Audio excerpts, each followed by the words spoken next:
जागर खान तू खानदानी माण्हू इन करे असां वध में वध ख्याल रखियो आहे त क़ैद में तोखे कंहिं बि क़िस्म जी तकलीफ़ न अचे, छो त इहो असांजो उसूल ई न आहे त कंहिं कमज़ोर या ॿधल माण्हू ते पंहिंजी ताक़त आज़मायूं या उन ते को ज़ुल्म कयूं।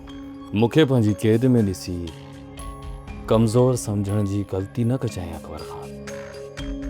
छा कयां यार, तूं लाइ के राम पियो नज़र अचे, तूं मथां मूंखे तरस थो अचे, इन करे थोरो हथ खे हल्को रखियो आहे।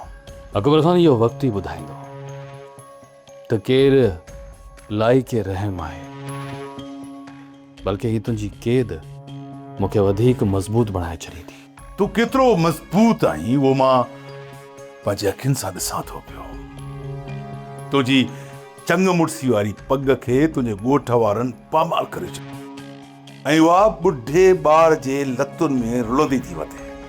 तूं सॼे ॻोठ जे लाइ बदनाम बणिजी चुको आहीं।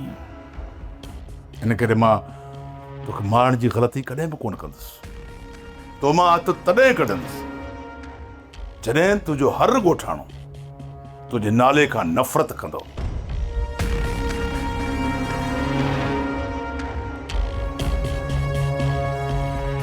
ही छा चई वियो? मुंहिंजा ई ॻोठ वारा मूं ख़िलाफ़ एॾा सख़्त फ़ैसिला कंदा? न न, ईअं नथो थी सघे। कुझु ग़लतियूं ज़रूरु आहिनि, पर एॾियूं वॾियूं ग़लतियूं बि न आहिनि जो हू मूंखे ठुकराए छॾीनि।